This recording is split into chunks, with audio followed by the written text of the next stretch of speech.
नमस्कार मित्रों।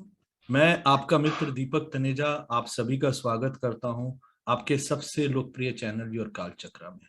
मित्रों, आज एक बहुत ही बढ़िया विषय और कृष्णमूर्ति पद्धति के अनुसार राहु केतु का क्या प्रभाव रहता है हमारे जीवन पर, उसका मार्गदर्शन कर रही है हमारी आदरणीय मित्रा दीदी। मैं आप सभी के सहयोग से उनका स्वागत करता हूँ। नमस्कार दीदी, आपका स्वागत है। नमस्कार नमस्कार। ये राहु केतु के बारे में बहुत कुछ लिखा गया है, पढ़ा गया है, सुना गया है और वीडियोस भी बहुत सारे यूट्यूब पर हैं तरह तरह के। लेकिन मैंने सोचा कि कृष्णमूर्ति जी राहु केतु के विषय में क्या कहते हैं, इस बारे में हम थोड़ी चर्चा कर लें, तो इससे हमारे जो फंडामेंटल्स हैं वो थोड़े क्लियर हो जाएंगे, जो भ्रम की स्थिति बनी हुई है वो क्लियर हो जाएगी। राहु केतु को लेकर ज्योतिष में विश्वास जो करते हैं उन लोगों के मन में बहुत भय व्याप्त है और भ्रम भी व्याप्त है। भय तो है ही और भ्रम भी है ही, क्योंकि जो है जैसे ही राहु केतु की चर्चा आ जाती है कि तुम्हारी राहु की महादशा चल रही है तो वो बेचारा आधा वैसे ही अधमरा हो जाता है। या फिर अगर कोई ये कह दे कि तुमको कालसर्प योग है तुम्हारी कुंडली में, तब तो समझ लीजिए कि भगवान ही मालिक है उसका। तो हालांकि अभी हम यहाँ काल सर्प योग की चर्चा नहीं कर रहे हैं, हम केवल राहु और केतु के बारे में चर्चा कर रहे हैं। उनके बारे में जो भय व्याप्त है हमारे समाज में, ज्योतिष मानने वाले लोगों के मन में, उसका हम निवारण कर रहे हैं। हमारे शास्त्रों में भी वास्तव में इन्हें देखा जाए तो दुष्ट और पापी ग्रह माना जाता है, लेकिन हकीकत यह है कि ये दोनों ग्रह ही नहीं है, ये छाया ग्रह हैं। इनको शेडोई प्लैनेट्स कहा जाता है। इसके पीछे ये रीजन है कि इनका कोई आकार नहीं है, इनका कोई घनत्व नहीं है, इनका कुछ भी नहीं है। ये जो है एक छाया है। सूर्य जो है केंद्र में है हमारे, पृथ्वी सूर्य का चक्कर लगाती है और चंद्रमा पृथ्वी का चक्कर लगाता है। पृथ्वी का चक्कर लगाते हुए चंद्रमा पृथ्वी के जो चक्र है उसको दो जगह से काटता है गोल। वो ही जो दो जगह स्थान है वो ही राहु और केतु है। ये हमने पहले भी आप लोगों को कई बार बताया हुआ है कि जो स्थान है वो ही राहु केतु कहलाते हैं। इसलिए इनका कोई आकार नहीं है, इनका कोई घनत्व नहीं है, इनके बारे में बहुत ज्यादा मतलब भ्रम पालने की भी आवश्यकता नहीं है अपने मन में। हमेशा ऐसा कहा जाता है कि हमेशा खराब परिणाम देते हैं, सदैव खराब परिणाम देते हैं और मृत्यु तक देने में संकोच नहीं करते। ये चीज तो हम लोग भी मानते हैं कि अगर कुंडली में राहु केतु खराब हैं, अकारक भाव से जुड़े हुए हैं, तो व्यक्ति को खूब कष्ट भी देते हैं, और अगर उनके जिस भी रिश्तेदार के मारक भाव से जुड़ जाते हैं उनको मृत्यु तक प्रदान करते हैं। ये चीज हमने भी कुंडलियों में देखी है, क्योंकि केतु के बारे में तो ये कहते हैं कि वो मोक्ष प्रदाता है, अर्थात हमें हमारे अंतिम समय तक ले जाता है। इसके अतिरिक्त राहु और केतु के बारे में ये भी कहा जाता है, जो कि काफी हद तक दिखाई भी देता है कुंडलियों में, कि ये ऐसी ऐसी बीमारियां देते हैं जो पकड़ में नहीं आती है, डायग्नोसिस नहीं होता, टेस्ट में नहीं आ पाती। वो जब टेस्ट होते हैं मेडिकल टेस्ट, उनमें भी वो बीमारियां पकड़ पर नहीं आती हैं, बड़ी मुश्किल होती है डायग्नोसिस करने। लेकिन इसके साथ साथ हमने व्यवहार में जब हमने कुंडलियों का बहुत विश्लेषण किया तो ये भी पाया है कि ये हमेशा खराब परिणाम नहीं देते। ये चीज एक मानने वाली बात है, और इस मामले में कृष्णमूर्ति जी ने बहुत ज्यादा रिसर्च भी किया, और उनकी एक पुस्तक है स्टेलर एस्ट्रोलॉजी, जिसमें उन्होंने इनके बारे में बहुत विस्तार से उल्लेख किया है। वही मैं आप लोगों को बताना चाहती हूँ। मतलब राहु केतु किस प्रकार किन ग्रहों से प्रभावित होकर किस प्रकार के फल हमें देते हैं, ये हमें जानना अत्यंत आवश्यक है। ये जो है इस मामले में, इस बारे में कृष्णमूर्ति जी कहते हैं कि राहु केतु सर्वप्रथम उन ग्रहों के प्रतिनिधि बनकर परिणाम देते हैं जिनके साथ वे युति करते हैं। कि राहु केतु के साथ 5 से 7 डिग्री, चाहे वो आगे रहे ग्रह चाहे वो पीछे रहे, 5 डिग्री के अंदर अंदर होना चाहिए, वो ही सच्ची युति कहलाती है। जितने राहु केतु किसी भी ग्रह से दूर होते जाते हैं उतने उनके वो प्रभाव कम ग्रहण कर पाते हैं। ये चीज मैं बता दूं। अंशात्मक दूरी जो है ये आवश्यक है, उसके लिए देखना है ना। जितनी निकटता होगी उन दोनों में, राहु के साथ जिस ग्रह के साथ, उतने ही घनिष्ठ परिणाम मिलेंगे, गहरे परिणाम मिलेंगे। और दूर होते जाएंगे तो परिणाम जो है उस ग्रह के परिणाम राहु केतु देने में कम समर्थ होंगे, कम मिलेंगे परिणाम। और ग्रह जो है उसके स्वामित्व के हिसाब से कि ग्रह किन किन भावों का स्वामी है उसके हिसाब से अच्छे या बुरे दोनों तरह के परिणाम हो सकते हैं। ये सबसे पहले आया युति में। अब दूसरा योग जो बनता है वो बनता है दृष्टि। कोई भी ग्रह, देखिए कोई भी ग्रह यदि राहु के साथ है तो वो केतु को देखता है, अगर केतु के साथ बैठे हैं तो राहु को देखते हैं।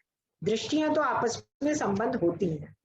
तो दूसरा जो आता है इनकी युति के बाद दृष्टि संबंध। कोई भी ग्रह जो है राहु केतु के साथ नहीं है तो हमें यह देख लेना चाहिए कि क्या कोई ग्रह उन्हें देख तो नहीं रहा। सप्तम भाव से केवल वही ग्रह देखते हैं जिनको सातवीं दृष्टि मिली हुई है। गुरु, शनि और मंगल, इनको विशेष दृष्टियां मिली हुई हैं, तो उनकी दृष्टियां हो सकती हैं राहु केतु पर विशेष रूप से। तो हमें ये देख लेना चाहिए कि कोई अन्य ग्रह जो है राहु की, मंगल, गुरु या शनि में से कोई भी ग्रह इनको देख तो नहीं रहा। यदि कोई ग्रह इनको देख रहा है, राहु या केतु किसी को भी, तो फिर राहु केतु उस ग्रह का भी फल देने में सक्षम हो जाते हैं। वो ग्रह अकारक भाव का स्वामी हो तो भी, और अच्छे शुभ भावों का, मतलब अच्छे भाव जो आपके लिए हैं उनका स्वामी हो तो भी देने में सक्षम होते हैं। इसके अलावा तो ये हो गए फल। और फल किस प्रकार के रहेंगे? ग्रह की प्रकृति के अनुसार, उसके स्वामित्व के अनुसार, अर्थात वो किन किन भावों का स्वामी है और कहाँ पर स्थित है, भाव में स्थित है, उसके हिसाब से ये दो ही नक्षत्र में बैठे रहेंगे। उस नक्षत्र के स्वामी के जो फल हैं, स्वामी किस भाव का स्वामी है, कहाँ बैठा है, उसके हिसाब से फल देने में सक्षम होते हैं। और अंत में चौथा ये आता है कि राहु केतु जिस राशि में बैठते हैं, क्योंकि इनकी ना कोई राशि है ना कोई इनका भाव है, तो ये जिस राशि में बैठते हैं उस राशि के स्वामी बनकर उसके हिसाब से भी फल प्रदान करते हैं। तो इस प्रकार जो हम हैं राहु केतु को बहुबली कह सकते हैं, बाहुबली नहीं, बहुबली। बहुबली का अर्थ है कि यदि ये किसी के साथ युति बनाते हैं तो उस ग्रह के सारे गुण धर्म ले लेते हैं। यदि किसी ग्रह के साथ दृष्टि संबंध बनाते हैं, कोई ग्रह इनको देख रहा है तो उसके सारे गुण धर्म ले लेंगे, और जिस नक्षत्र में बैठे हैं उसके गुण धर्म इनको लेने हैं, और जिस राशि में बैठे हैं उनके भी लेने हैं। तो इस तरह से ये बहुत सारे ग्रहों का फल ही अकेले देने में सक्षम होते हैं, इसलिए इनको बहुबली कहा गया है कि अच्छे फल भी हो सकते हैं उसमें और खराब फल भी हो सकते हैं। तो यदि ये खराब ग्रहों के साथ संयोग करते हैं कुंडली में, अकारक भावों के स्वामियों के साथ, छठा, आठवां, 12वां, तो ये बहुत बुरे फल देने में सक्षम होते हैं। और अच्छे भावों के स्वामियों के साथ संयोग करते हैं तो अच्छे फल देने में भी सक्षम होते हैं। और कब? अपनी दशा या अंतरदशा या प्रत्यंतर दशा, या फिर जिस दिन चंद्रमा राहु के नक्षत्र में चलता है या सूर्य राहु के नक्षत्र में रहता है, इस तरह से हम उसको देख सकते हैं। एक बात हमें यहाँ पर अवश्य ध्यान देने योग्य है कि राहु केतु जो है अपना फल, जैसा मैंने आपको अभी भी बताया कि अपनी दशा अंतरदशा में ही देने में सक्षम होते हैं। परिणाम जो है, सूर्य एक वर्ष में 3 बार राहु के नक्षत्र में जाता है, उस समय आप देखें कि राहु केतु आपको किस प्रकार के परिणाम दे रहा है। जो चंद्रमा है वो 27 दिन में 3 बार राहु के नक्षत्र में और 3 बार केतु के नक्षत्र। राहु केतु के बारे में हम कुल मिला के सार की बात यह है कि हम राहु और केतु कुंडली में यदि शुभ और कारक ग्रह होते हैं, संबंध बनाते हैं और संयोग करते हैं तो अच्छे फल देते हैं, और यदि अच्छे अकारक भावों के साथ संपर्क करते हैं तो खराब फल देते हैं। एक मेल व्यक्ति की कुंडली है ये, इसको हम इसीलिए विशेष रूप से दिखा रहे हैं क्योंकि राहु केतु का जो है क्या प्रभाव पड़ रहा है इसमें। 17/4/1958 इनका जन्म है, 6 बजे सुबह, जयपुर राजस्थान का। अब हम इसको खोलते हैं कुंडली को। मेष लग्न की कुंडली है ये, 1 डिग्री 29 मिनट इनका लग्न है। इस कुंडली को मैं खासतौर से इसीलिए दिखाना चाह रही थी कि इसमें बहुत ही क्लोज कंजंक्शन बना हुआ है। देखिए आप, 1 डिग्री 29 मिनट का तो लग्न है 2 डिग्री का बुध है, देखिए सूर्य 3 डिग्री का है और केतु 8 डिग्री का है। तो मतलब केतु का संबंध जो है सूर्य से बहुत क्लोज बना हुआ है और बुध से भी बना हुआ है। बुध से 6 डिग्री दूर है। इसके बाद यहीं पर नहीं रुकी बात, गुरु 7वें भाव में और बैठा हुआ है 3 डिग्री का, वो भी राहु और केतु दोनों के साथ संबंध बना रहा है। तो मतलब इसमें राहु और केतु जो हैं काफी बलशाली हुए, ठीक है। और इनका जो जन्म हुआ है वो आप देखिए यहाँ स्क्रीन पे दिख रहा है, शनि की महादशा में जन्म हुआ है इनका चंद्रमा द्वादश भाव में है। हम यहाँ चूंकि और अन्य कोई चर्चा नहीं करके हम केवल राहु केतु की चर्चा कर रहे हैं। तो बचपन में ये व्यक्ति काफी इंटेलिजेंट रहे हैं। देखिए उच्च का सूर्य है लग्न पे, उसके बाद गुरु भी उसको देख रहा है, तो सूर्य और गुरु का आपसी दृष्टि संबंध बहुत बढ़िया है। तो बच्चा शुरू से बहुत ही इंटेलिजेंट आउटस्टैंडिंग बच्चा रहा है। बुध की महादशा में इसने, जब इसकी एज आई तो इसने चार्टर्ड अकाउंटेंसी करी, CA 84 तक आती सी बन गया था। अब क्या हुआ, उसके बाद तुरंत केतु की महादशा लगी, क्योंकि हर ग्रह दशा के समय में ही अपने प्रभाव देगा। तो जैसे केतु की महादशा लगी, आप मानिएगा नहीं, केतु को सूर्य ने प्रभावित किया। सूर्य मतलब उसका वो हो गया एजेंट, वो केतु सूर्य का भी एजेंट हो गया और गुरु का भी एजेंट हो गया। इस व्यक्ति ने मतलब नौकरी एक दिन भी नहीं करी, उसने शुरू से कह दिया था कि मैं नौकरी नहीं करूंगा, मैं अपनी ही प्रैक्टिस करूंगा। और उसने पहले अपने घर से ही प्रैक्टिस शुरू करी। वो थोड़ा भाग्यशाली भी रहा कि उसके जान पहचान वालों ने, उसके रिश्तेदारों ने उसको अच्छे अच्छे क्लाइंट्स दे दिए।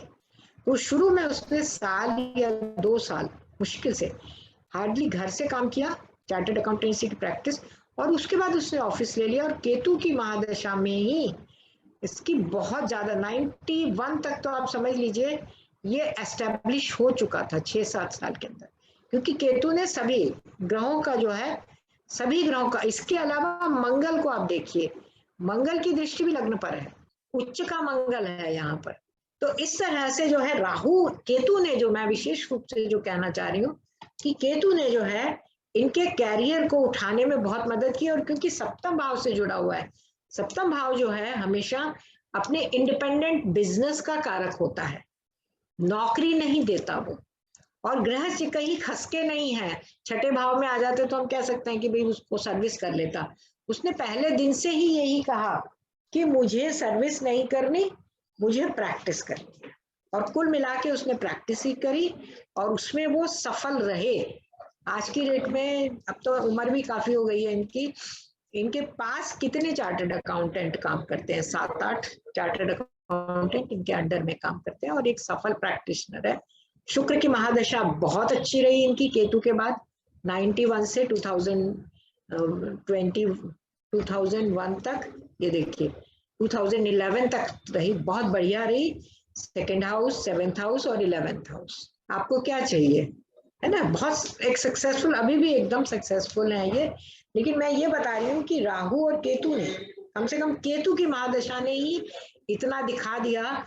राहु की महादशा तो खैर इनके बहुत लेट आएगी, 34 में आएगी, उस समय क्या होगा हम कुछ नहीं कह सकते। लेकिन दोनों में से कोई भी दशा ने, क्योंकि दोनों ही इन ग्रहों से प्रभावित हैं, काफी सफलता दी इन्हें, बहुत ज्यादा स्ट्रगल इनको बिल्कुल नहीं करना पड़ा। ये मेरा कहने का मतलब है कि केतु सूर्य का भी एजेंट बन गया, बुध का भी बन गया और गुरु का भी बन गया। तो इन तीनों ग्रहों के प्रभाव से उसको जो है बहुत ही जल्दी सफलता, गुरु 9वां और 12वां भाव, सूर्य 5म भाव और बुध 3रा और 6ठा, मेहनत करवा के, अच्छे क्लाइंट्स दिलवा के। तो एक तरह से उसने बहुत अच्छा काम किया।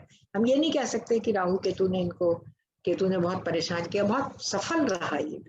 तो हमारा जो कहने का तात्पर्य मेरा स्पेशली ये था कि हमें डरना नहीं चाहिए कि राहु केतु आ गए।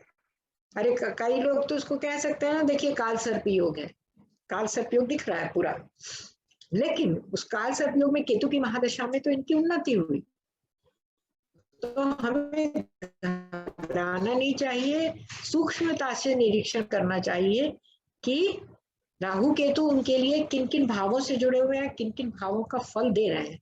एक चीज और मैं आपको बताऊं, जो ये है इनका ये इन्होंने अपने जन्म स्थान पे उन्नति नहीं करी है, जन्म स्थान से दूर करी है, घर से दूर, पेरेंट्स या जन्म स्थान जो भी रहा वहां से ये बचपन में ही पढ़ाई के लिए ही दूर चले गए थे, है ना, और वहीं पर ही फिर सेटल होकर इन्होंने वहीं पर ही अपना बिजनेस एस्टेब्लिश कर दिया। ये भी एक कहने वाली बात होती है। तो इस तरह से हम राहु केतु के प्रभाव को हल्के ना लें, उसको पूरी तरह से अच्छा से उसको ध्यान पूर्वक उसका विश्लेषण करके तभी हम फलित करें, तो हम राहु केतु का फलित करने में सफल रहेंगे। मेरे अपने राहु की महादशा चल रही है और केतु के साथ शनि, बुध, शुक्र और सूर्य पांचों ग्रह बैठे हुए हैं और वो देखते हैं राहु को, और मेरी राहु की महादशा में पांचों ग्रहों का प्रभाव मैं देखती हूँ। कईयों ने मुझे बहुत प्रिडिक्ट किया था पहले कि राहु की महादशा आपकी बहुत खराब जाएगी लेकिन व्यवहार में मैंने खुद ऐसा महसूस किया कि राहु की महादशा मेरे लिए काफी उन्नतिदायक रही, 2009 से चल रही है। तो इसलिए घबराना नहीं चाहिए राहु केतु को लेकर। हाँ, उनको जो बुरा करना है ना, जब उनका मौका मिलेगा, जब उनको बुरा करना होता है तो वो उसको भी नहीं छोड़ते। वो कहते हैं ना, दुष्ट न छाड़े दुष्टता। तो हमने जो इनको पापी और दुष्ट कहा है वो गलत नहीं है, अगर ये बुरे करने पे आते हैं तो बहुत बुरा भी करते हैं, लेकिन हमें ठीक से उसका विश्लेषण कर लेना चाहिए कि वो किन ग्रहों से जुड़े हैं, किन भावों से जुड़े हैं, किन राशियों से जुड़े हैं और किस प्रकार के फल दे रहे हैं, और उनकी दशा कब आएगी। दशा के आधार पर वो अपना फल प्रदान करते। मैं आपको अपनी कुंडली का एक इसमें बता देती हूँ, एक और उदाहरण आपको, अब जब हमने स्क्रीन शेयर कर ही ली है तो देख लीजिए उसमें क्या फर्क पड़ता है। मतलब लोगों का भय दूर करना मेरा उद्देश्य है। देख लीजिए आप, इसमें डिग्री वाइज भी बहुत क्लोज है, ऐसा नहीं है कि नहीं है, केवल सूर्य काफी क्लोज दूर चला गया। राहु 4 डिग्री का, शनि 2 डिग्री का, बुध 3 डिग्री का, केतु 4 डिग्री का और शुक्र 10 डिग्री का। सूर्य थोड़ा सा दूर है तो सूर्य के प्रभाव कम है कि भाई सरकारी अफसर या सरकारी नौकरी में हमें कुछ नहीं करा, लेकिन फिर भी उसका प्रभाव है। तो इस तरह से राहु और राहु की महादशा चल रही है। देखिए, आप लोगों ने वीडियो सुना, इसके लिए आपका बहुत बहुत धन्यवाद।